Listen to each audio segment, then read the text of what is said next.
स्वयं गृह मंत्री जी उसमें उपस्थित रहे।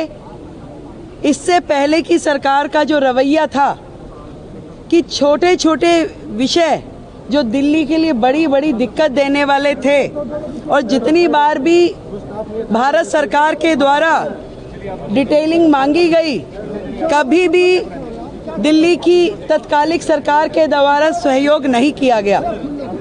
आज चाहे ट्रैफिक के वो पॉइंट जिन कारण से सड़कों पे ट्रैफिक रहता है, जल भराव होता है, कहाँ कहाँ पे किन किन चीज़ों को ठीक करने की आवश्यकता है, उसकी डिटेल डिस्कशन, वो कमेटियाँ जो शांति समितियाँ, थाना लेवल, डिस्ट्रिक्ट लेवल कमेटियों का गठन जो होना है, उस पर चर्चा की गई। जो प्रोसिक्यूशन और कलेक्टर ऑफिस की कानून व्यवस्था में भूमिका होती है, उस पर चर्चाएं हुई। जे क्लस्टर में घोषणा पत्र में जो हमने घोषणा की, उसमें पुलिस आउटफिट बनाने पे चर्चा की गई। महिला सुरक्षा की दृष्टि से दिल्ली में उस पर भी प्राथमिक चर्चा हुई और जल्द ही इस पे डिटेल्ड नीतियां बनाते हुए, काम करते हुए वो सारा विषय भी किया जाएगा।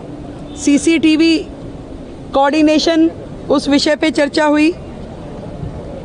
पीडब्ल्यूडी जो मैंने बताया कि वो सारे विषय जो पीडब्ल्यूडी से संबंधित हैं और कहीं ना कहीं दिल्ली में दिक्कत करते हैं, उन सब के समाधान पे चर्चा हुई।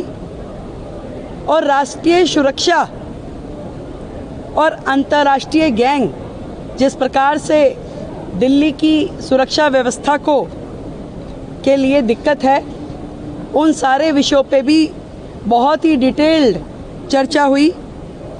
मैं इतना कह सकती हूँ कि एक डबल इंजन की सरकार जिस तरीके से काम कर रही है बाकी राज्यों में भी, अब से दिल्ली में भी डबल इंजन की सरकार का एक अलग चेहरा नज़र आएगा जनता को। और वो सारे विषय जो समन्वय के साथ में दिल्ली में समाधान होना चाहिए, उन विषयों का समाधान होगा और 100% सुरक्षा दिल्ली वासियों को दी जाएगी।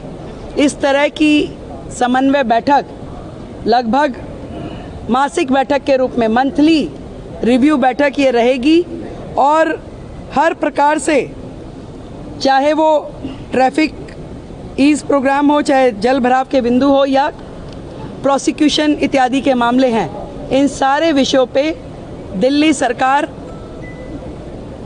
केंद्र सरकार के साथ में मोदी जी के नेतृत्व में, आदरणीय गृह मंत्री जी के नेतृत्व में काम करेगी और दिल्ली को बेहतर व्यवस्थाएं देंगे।